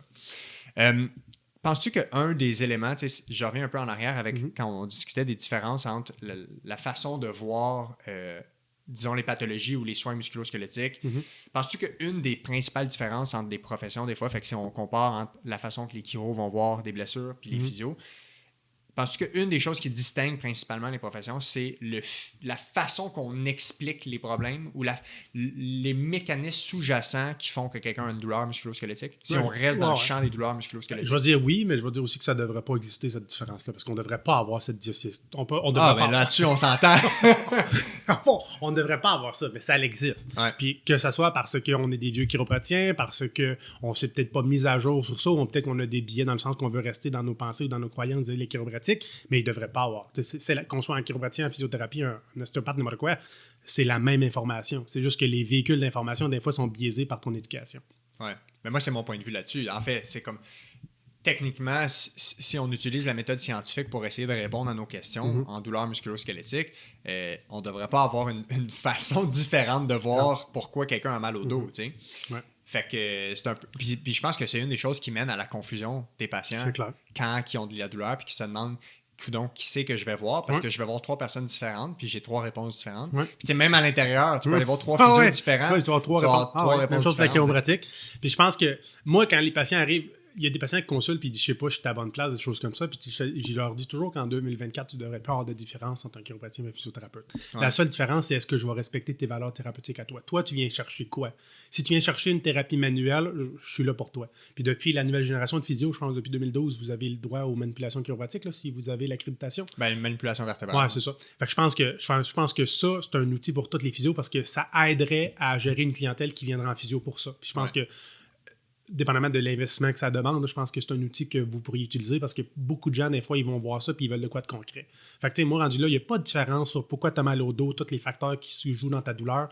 La question, c'est qu'est-ce que tu venais chercher d'emblée. Si je respecte ça, si on est dans de la thérapie manuelle, si on est dans un exercice à faire à la maison, rendu là, que tu as un chiropratien, que tu as un physiothérapeute, rendu là, l'important, c'est juste d'avoir quelqu'un qui peut donner un diagnostic et faire des tests en conséquence. Mais là, moi, j'avais une question un peu poche, là, mais c'est parce que ton commentaire m'amène cette question-là. Ouais. Si, techniquement, il y a une façon commune de voir les choses, Ouais. comment ça se fait qu'on a 2 programmes universitaires différents? Ouais, c'est parce que, tu sais, je veux dire, C'est quoi la plus-value d'avoir ça? Il n'y a pas personne. Il y a de l'argent à faire des bords, des côtés. Je pense pas que personne veut lâcher leur place respective dans les ordres professionnels. Là. Fait que, je pense que à partir du moment où on partage les ajustements et les manipulations de la colonne vertébrale, c'est un peu la même chose, mais en même temps, je pense pas qu'il va y avoir en tout cas, à date, j'en ai pas vu, je pense pas qu'il y a de cliniques chiropratiques qui vont investir beaucoup d'argent pour avoir un setup de récupération après chirurgie, avoir de la grosse rééducation. Ouais, des ok, choses je comme comprends ton point. Ouais. Fait qu'il va quand même, tu sais, moi, il y a des patients qui viennent, mettons, ou qui vont faire une chirurgie, puis ils savent qu'ils vont à la physio, puis moi, je veux pas les voir parce que j'ai pas d'équipement pour les rééduquer. Ouais, je comprends, ok, c'est un bon point. Il y a certaines, tu sais, appelons ça des champs de pratique ou des clientèles qu'au final, les chiropratiens, ils pratiquent pas principalement là-dedans. C'est un bon point. C'est un très bon point. Je pense qu'avant qu'on change les modes de pensée des patients sur le fait que peut-être physio, c'est plus rééducation, exercice, renforcement musculaire, des choses comme ça, chiropratique, passivité, manipulation, tout ça, mobilisation, ça va prendre des années. Là. Fait que rendu là, tu sais, puis peut-être que ces patients-là feront dans 50 ans, 100 ans, peut-être qu'on n'aura même pas encore cette division-là. Là. Fait que rendu là, je pense que c'est encore pertinent. Le jour où on va avoir tellement des pratiques homogéniques au point où tout le monde a les mêmes genres de cliniques, des choses comme ça, il y aura une question à se poser, mais on est loin d'être là. Ouais, c'est un très bon point, effectivement. Puis toi, est-ce que ça te dérange, avec le travail que tu as comme chiropratien, toi, ça te dérange-tu du fait que tu es principalement associé à des manipulations vertébrales? Non? Pas tout. Non. Parce que je n'ai pas à m'offusquer qu'un patient, c'est ce qu'il pense qui va l'aider le mieux. Parce que sinon, je ne l'aiderais pas. S'il fallait que je dise que c'est de la merde ce qu'il pense ou que c'est pas correct, il va aller voir quelqu'un d'autre. Puis j'aime mieux qu'il reste avec moi, que je leur sorte de la douleur, puis on a créé un lien thérapeutique, puis qu'après ça, ça favorise des discussions qui vont être plus bénéfiques à long terme. J'aime mieux ça parce que c'est une belle porte d'entrée. Mm-hmm. Puis rendu là, comme je te dis, les évidences sur tout ce qui est thérapie manuelle, exercice, tant aussi longtemps que tu fais quelque chose de multimodal, que tu as ce que le patient veut, puis qu'à travers tout ça, tu amènes d'autres choses comme les exercices, tu vas gérer beaucoup de gens. Puis après ça, ça favorise la discussion que j'aurais pas si je m'offusquerais parce que les gens viennent juste pour ça. Là. Ouais, mais tu sais, mettons, au-delà de la personne, parce qu'au final, tu es content que la personne elle vienne dans ton bureau et que tu aies l'opportunité de l'aider puis de semer des graines à long terme pour peut-être des changements de comportement.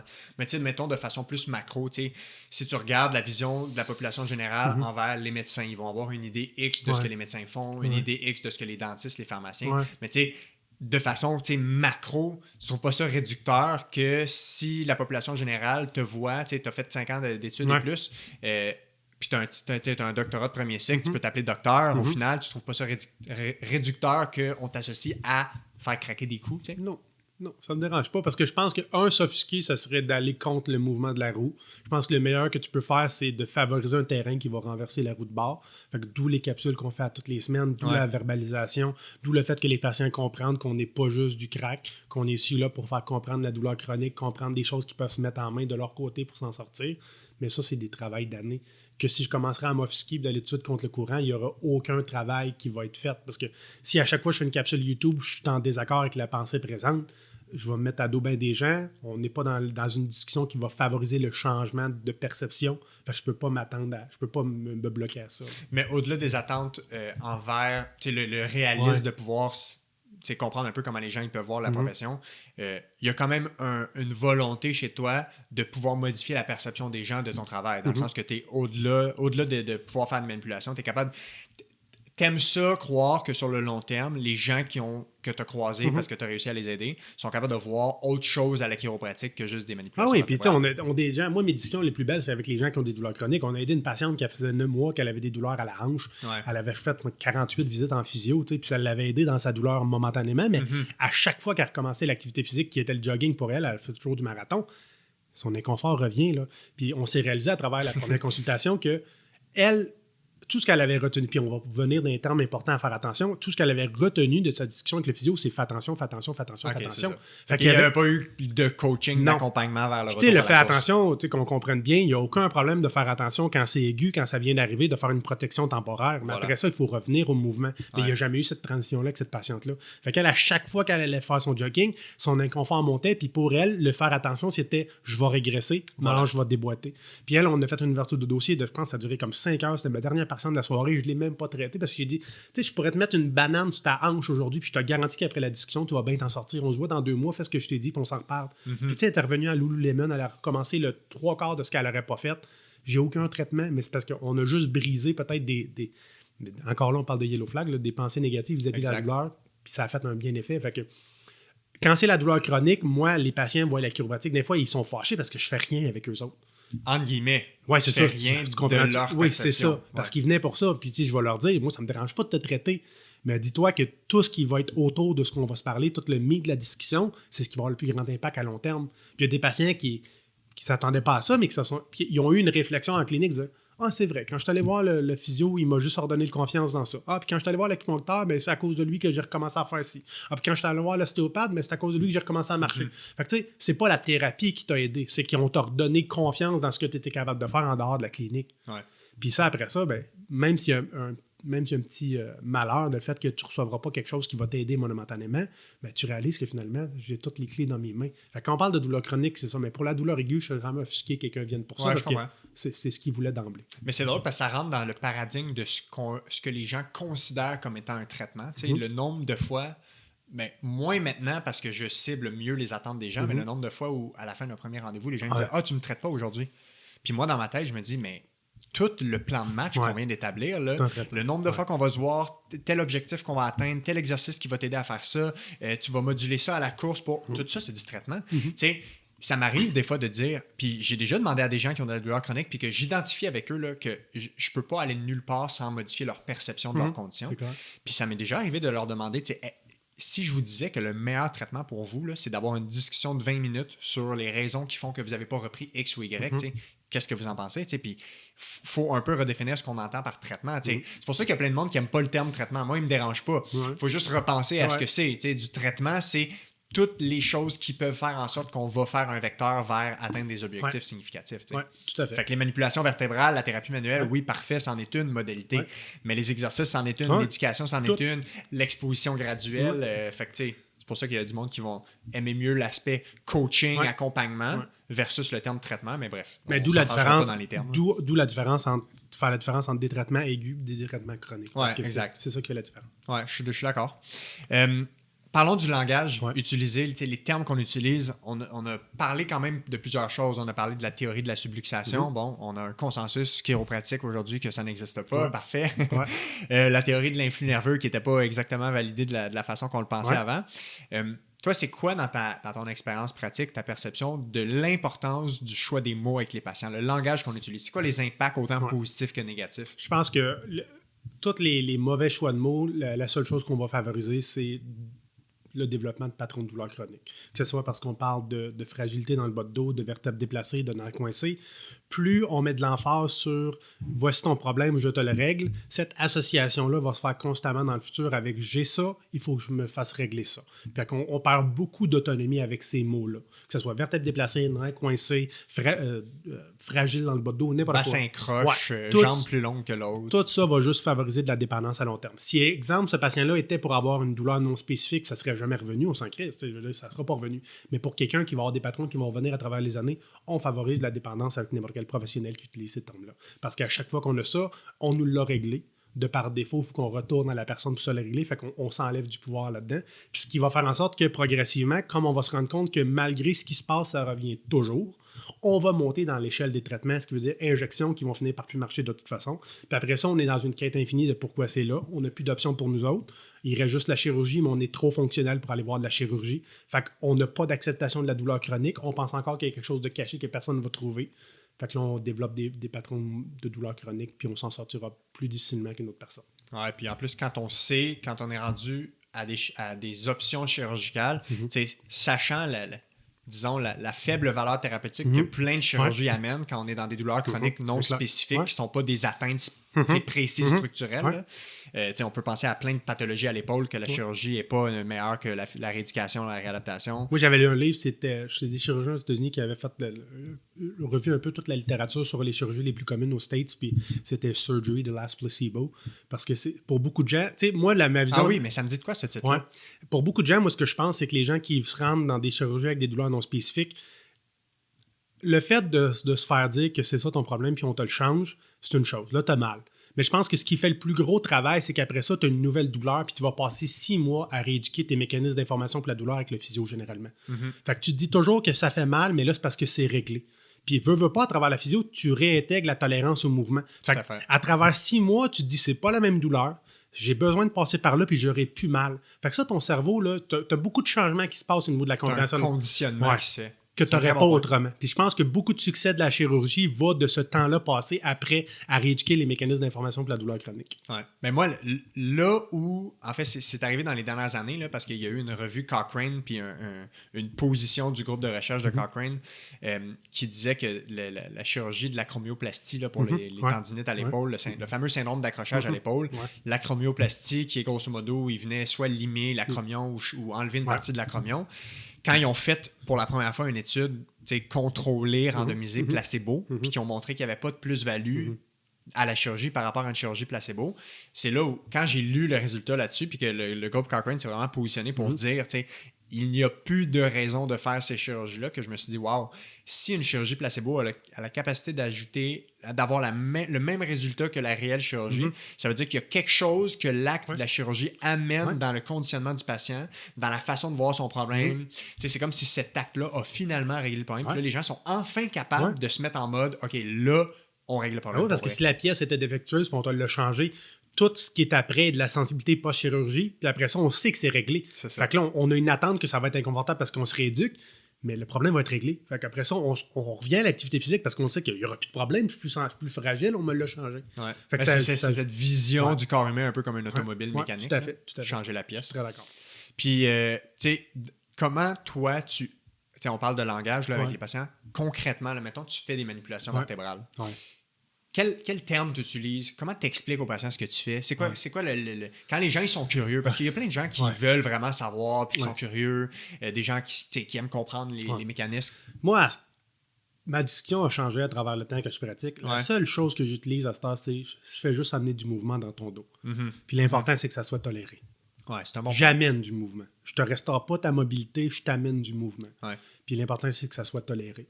Puis rendu là, tout ce que je dis, le mouvement, souvent, c'est la clé pour s'en sortir. Fait que moi, je suis là pour t'enlever le plus possible de douleur pour qu'après ça, tu reprennes le contrôle par toi-même. Fait que moi, c'est j'amène du mouvement. Que ce soit avec une mobilisation ou un ajustement, une manipulation, c'est du mouvement. C'est comme ça que j'explique ça. Il n'y a pas d'autre façon que je l'explique. Puis je pense que les patients comprennent parce que quand ils reçoivent la manipulation, c'est du mouvement que tu amènes. Fait que rendu là, je pense qu'il y a une compréhension. Puis je pense pas qu'il y a besoin de dire plus que ça. En tout cas, moi je suis fan des explications simples et directes. Ouais. Parce que quand tu expliques quelque chose pendant 1 minute et demie, après 20 secondes, là, les gens ils n'écoutent pas, là, ils comprennent plus. Tout à fait.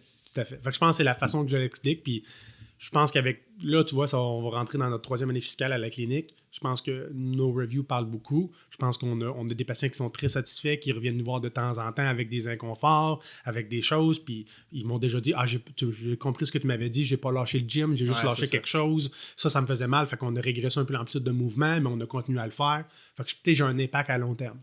Puis ce qui est hot, c'est qu'à travers ça, j'ouvre un peu la porte à d'autres patients qui peut-être avaient plus d'appréhension vers la chiropratique, mais là, ils entendent ce patient-là qui dit, ah non, il veut pas me voir à tous les mois. Là, tu comprends-tu? Fait qu'il dit, je vais aller le voir. Puis il m'a vraiment aidé avec ma chose, puis il m'a donné un exercice, il m'a dit quoi faire, puis ça fait mal, blablabla. Fait que tu sais, ça ouvre la porte à d'autres patients que peut-être j'aurais jamais eu en chiropratique si...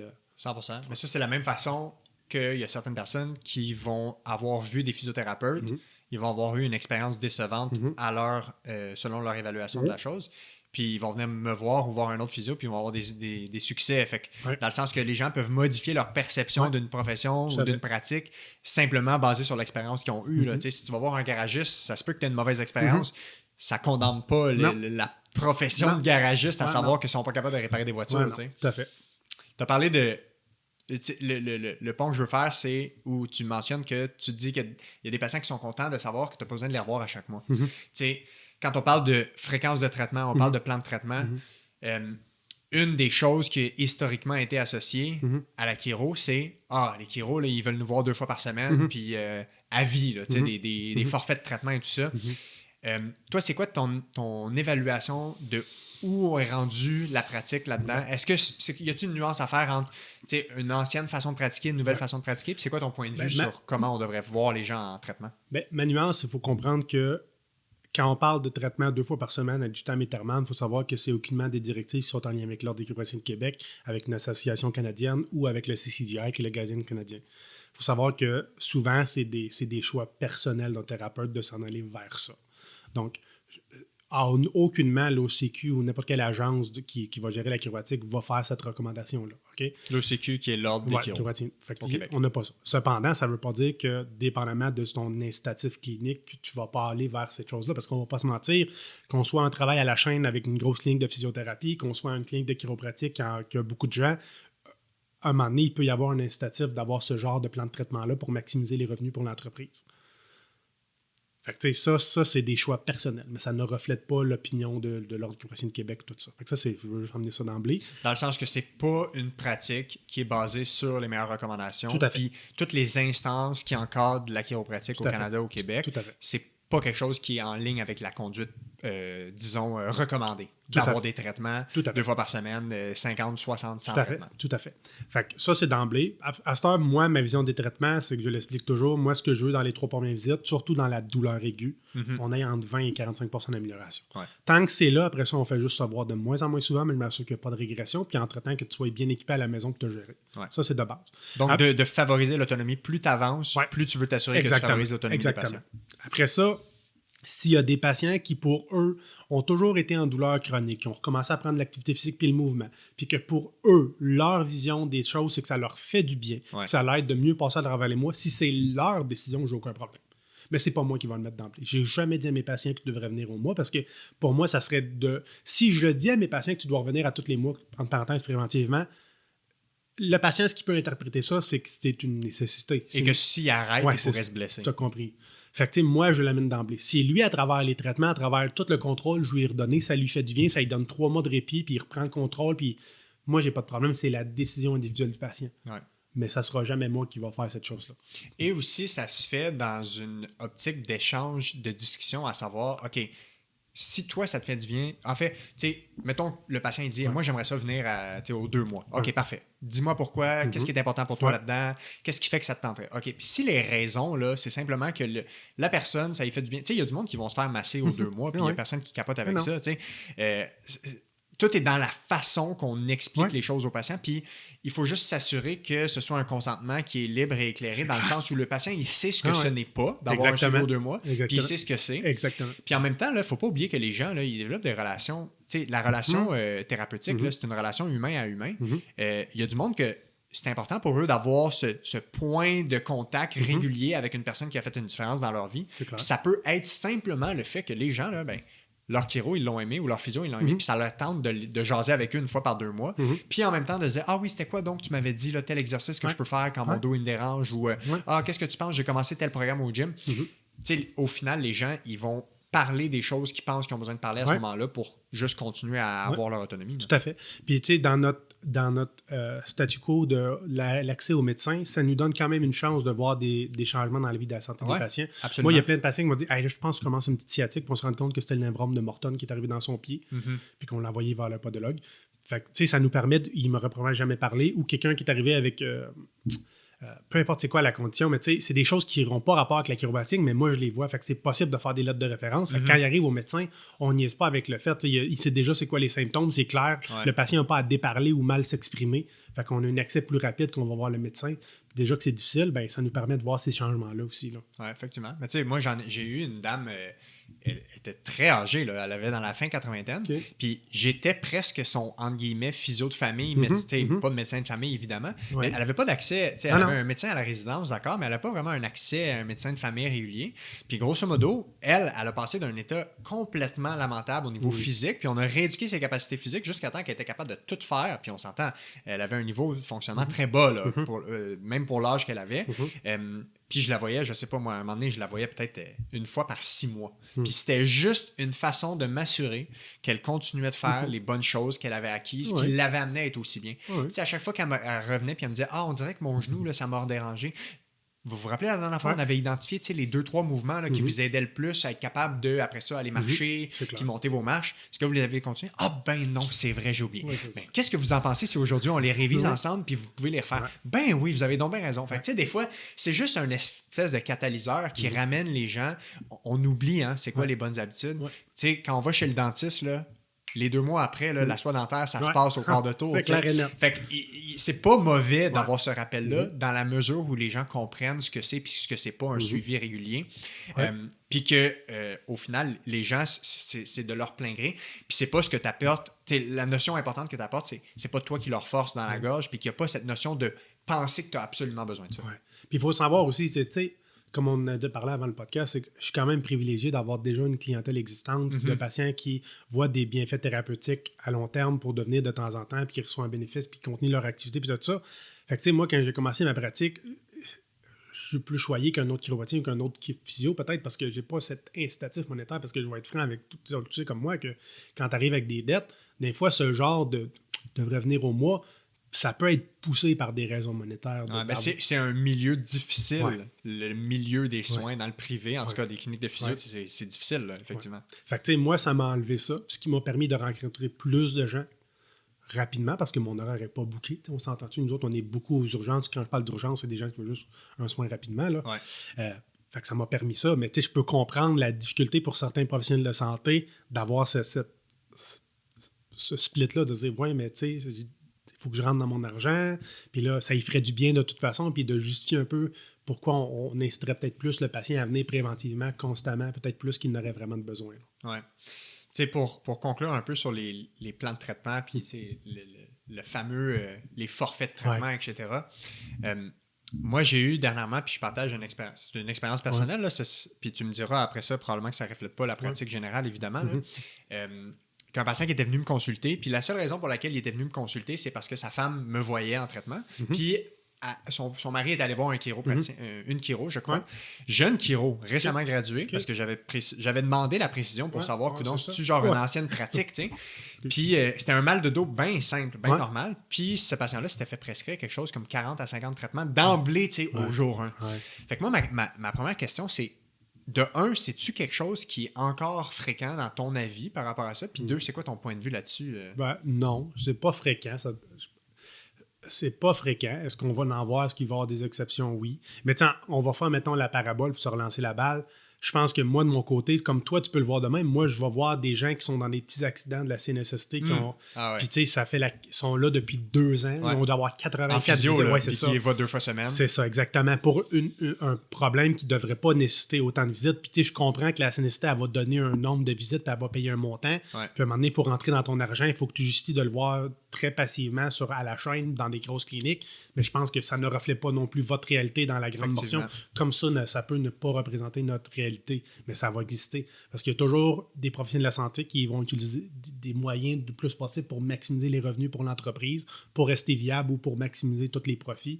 Mais ça ne représente pas jamais la majorité. Puis encore une fois, je dis toujours à mes patients, si vous sentez que ce qui est proposé devant vous est douteux, louche, ou vous avez une petite pensée comme quoi que c'est peut-être pas la norme, aucune signature que vous allez faire cette journée-là ne vous lie à des traitements.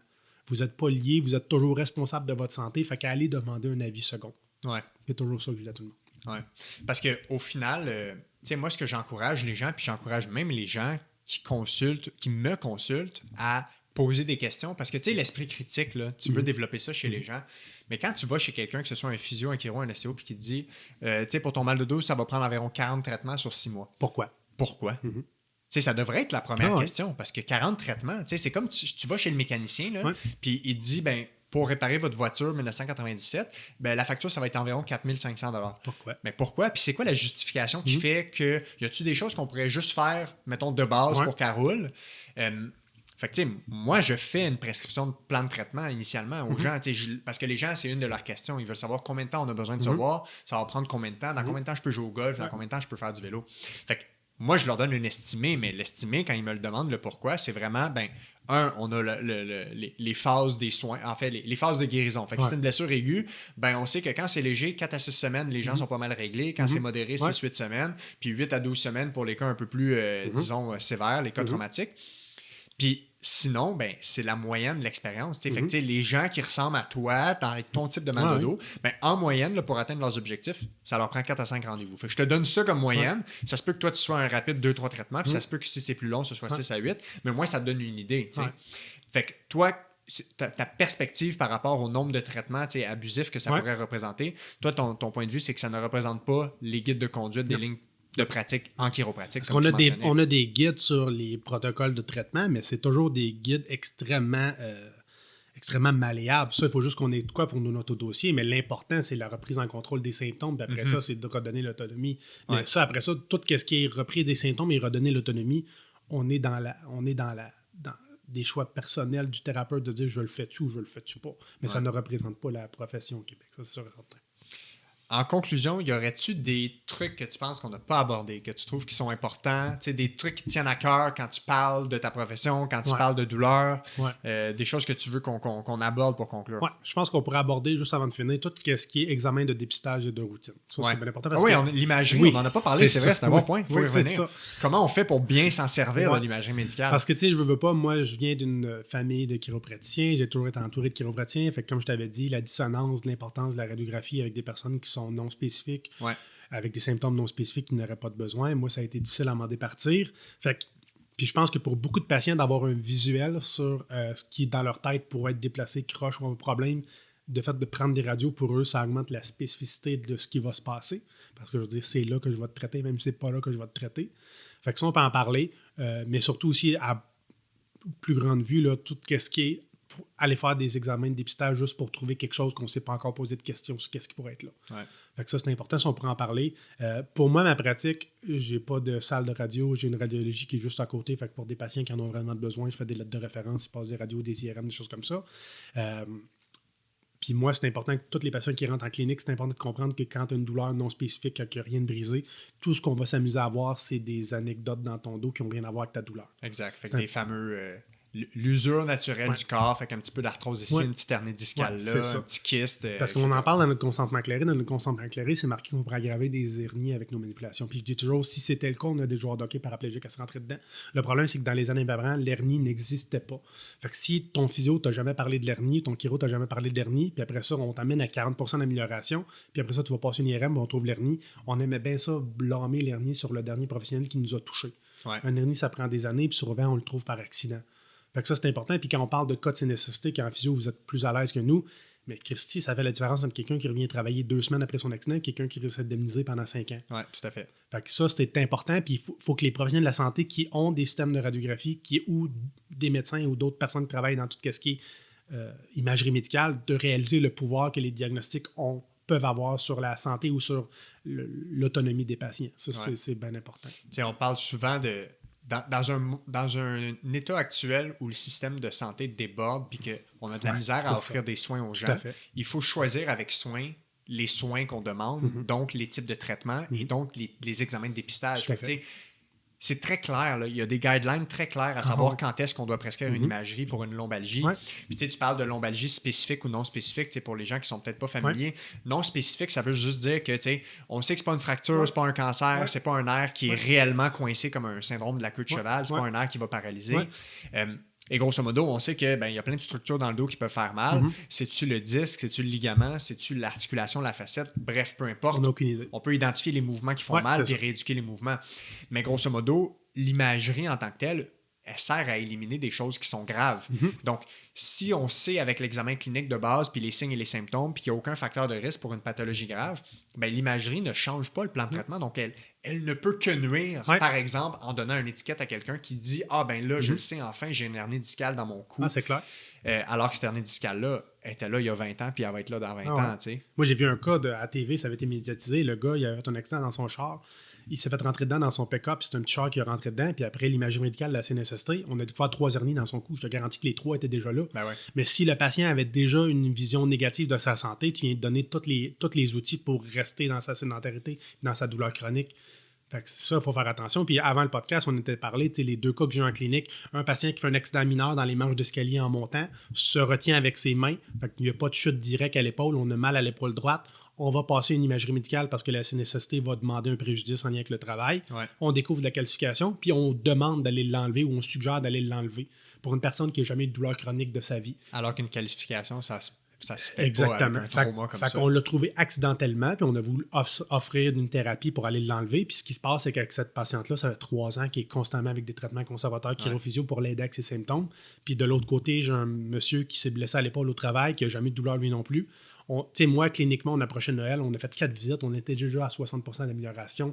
Il reprenait ses choses, puis préventivement, il avait dit j'aimerais peut-être pas aller travailler en attendant Noël. Je sais qu'on va aller faire d'autres choses qui vont être difficiles pour mon épaule. Fait qu'il est allé voir son médecin pour avoir un billet temporaire. Et le médecin a voulu prendre une radiographie. Aucune idée pourquoi il a décidé, mais elle a voulu en prendre une. Puis on a vu de la calcification, même chose, et on lui a quand même proposé ça. Fait que, dans un contexte où ce patient-là, encore une fois, n'a pas eu de douleur chronique, on a trouvé ça par accident. On n'avait pas de raison d'emblée d'aller chercher ça. Puis il aurait pu avoir des sensibilités chroniques s'il aurait accepté. Fait que c'est vraiment de faire attention parce que on revient dans ça. C'était pas nécessaire d'emblée. Ça amène à d'autres choix de thérapeutiques qui ne seraient pas les meilleurs. Puis au Québec, là, tout ce qui est dépistage ou examen de routine, prenez en considération que notre système est gratis. Là. Fait que plus on envoie des gens non nécessaires passer des imageries médicales, plus on augmente la liste d'attente pour des gens qui en ont réellement besoin. Oui, tout à fait. Ah, ben ça, c'est un bon point. C'est que les gens oublient que quand on passe un examen d'imagerie médicale à quelqu'un qui n'en a pas de besoin, c'est qu'il prive la personne qu'il faut trouver son cancer de peut-être avoir accès à cette image-là. Tout à fait. Fait que je pense que c'est les enjeux le plus au Québec. Le dernier point avant peut-être qu'on quitte, c'est je sais pas d'où ça vit, je sais pas d'où ce qu'on en est présentement au Canada, parce que ça fait juste 3 ans que je suis ici, là, mais de plus en plus, j'aimerais qu'on voie que ce soit des docteurs en chiropratique ou des physiothérapeutes dans les hôpitaux pour gérer tout ce qui est neuromusculo-squelettique. Oui, mais les physios, il y en a énormément. Là. Des physios dans les hôpitaux. Mais là, tu parles en première ligne en accès. Oui, c'est ça. Oui, mais c'est ça. Il y a des projets pilotes, puis il y en a quelques-uns. Il y a beaucoup de physios de plus en plus en GMF aussi, là, en première ligne, qui vont voir les cas neuromusculo-squelettiques. Parce qu'exemple, moi, mettons, si on a de la chiropratique aux urgences, puis on a quelqu'un qui arrive avec un mot de dos, ben, déjà avec qu'on puisse prendre des radiographies ou des choses comme ça, si c'est nécessaire ou non, ça enlève beaucoup de travail au médecin. Puis si l'évaluation est déjà faite avec des tests orthopédiques, neurologiques, puis on est dans une douleur non spécifique, il peut tout de suite recevoir quelque chose qui va fitter ses valeurs thérapeutiques ou du moins être référé vers d'autres cliniques qui sont faire des standards de clinique, avoir l'accès pour prendre la carte ou des choses comme ça, pour avoir un accès direct. Parce que moi, d'expérience, les gens qui viennent en chiropratique pour avoir ces 12 heures à l'urgence, c'est extrêmement difficile à gérer parce qu'ils sont fatigués. Le niveau de douleur est dans le pic. Il y a une grosse... Le médecin n'a pratiquement pas expliqué pourquoi il avait mal parce qu'il n'a pas le temps et c'est pas de sa faute. Mais le patient ne comprend pas sa douleur, il est à la maison, il ne sait pas trop pourquoi il a attendu 12 heures, il est fatigué, il est stressé, il est anxieux. C'est extrêmement difficile après ça de les gérer au lieu de les voir tout de suite puis que ça se règle plus rapidement. Oui, j'en avais parlé dans un épisode sur les pratiques avancées en physiothérapie là, avec François Desmeules qui enseigne à l'Université de Montréal, qui est un des piliers dans le monde des pratiques avancées en physio. Puis on avait parlé des projets de recherche qui sont en cours, puis il y a beaucoup de postes qui sont déjà implémentés. Fait que je pense que de toute façon, le système de santé, au point où il en est en ce moment au Québec, n'a pas le choix de repenser un petit peu comment on donne l'accès aux gens et donc d'impliquer les bons professionnels au bon moment. Si je reflète un peu ce que je retiens là, des points clés de notre discussion, moi, un des premiers points que je retiens, c'est que c'est clair pour toi et que tu as un avis, disons, très clair que la théorie de la subluxation n'est pas quelque chose de fondé, puis on peut délaisser cette théorie-là de façon définitive, que l'utilisation de l'imagerie médicale doit être vraiment faite à bon escient, principalement pour éliminer les pathologies graves. Ça ne doit pas être utilisé pour choisir exactement le traitement puis voir le problème, parce qu'on pourrait voir des problèmes chez à peu près tout le monde. Je retiens aussi l'aspect d'accompagner quelqu'un en dehors de son épisode aigu de douleur pour après ça favoriser son autonomie. Fait que beaucoup de points clés. Toi, ce serait quoi mettons, si tu as 2-3 messages clés que tu aimerais que les gens retiennent en lien avec la discussion d'aujourd'hui, ce serait quoi? Ça serait que quand Ben, on en a parlé, mais mes 3 choses que j'aimerais que tout le monde retienne, quand on parle de douleur qui ça fait longtemps qu'il est là ou de douleurs qui reviennent fréquemment, les 3 phrases que je veux qu'on se rappelle, c'est que 1, c'est pas parce que ça fait mal que ça vous fait du mal. Ça, c'est de 1. De 2, que l'activité physique va faire disparaître les inconforts, puis il va rendre tes douleurs chroniques plus tolérables. Puis de 3, si vous êtes incertain de ce qui se passe avec peu importe le thérapeute, de toujours avoir un avis second. C'est pourquoi que depuis quelques mois, on a aussi un service de clavardage sécurisé. Si jamais quelqu'un a des questions, ils ne sont même pas obligés de consulter la clinique. Ils font juste aller là, ils nous posent leurs questions, puis on leur répond du mieux possible. Parce que l'accès à l'information, c'est important. Fait que de ne pas hésiter d'aller chercher un deuxième avis, que ça soit parce qu'on s'est fait parler d'une chirurgie, d'un traitement ou n'importe quoi, d'un plan de traitement, d'aller chercher un deuxième avis si on sent qu'il y a quelque chose qui croche. J'aime les messages clés à retenir. Merci beaucoup de t'être prêté au jeu, Julien. Super belle discussion avec toi. Puis peut-être j'invite les gens à consulter ta chaîne YouTube si jamais ils veulent en savoir plus. Tu as fait plein de vidéos sur toutes sortes d'aspects en lien avec la douleur connect. Peut-être juste donner les infos pour les gens pour qu'ils puissent y avoir accès. Sur toutes les plateformes, c'est @lechiropratien. That's all. Sur YouTube, youtube.com, @lechiropratien, TikTok, tout ça. On a des capsules à toutes les semaines. On a des capsules informatives le lundi, qui est le podcast. Après ça, 2 fois plus d'informations. Le mercredi, c'est des vidéos réactions de pseudo-sciences qui trônent sur Internet. Puis le vendredi, c'est tout ce qui est vlog. Fait qu'on parle, tu vas apparaître dans le vlog de cette semaine. On parle un peu de ce qui se passe à la clinique ou ce qui se passe dans tous les médias sociaux. Fait que c'est pas mal le chose. Fait que si vous êtes intéressé, gâtez-vous. On a du contenu depuis 2022. On en fait à toutes les semaines. Fait que c'est vraiment intéressant. Merci beaucoup, Julien. Au plaisir de se reparler. Ciao. Salut.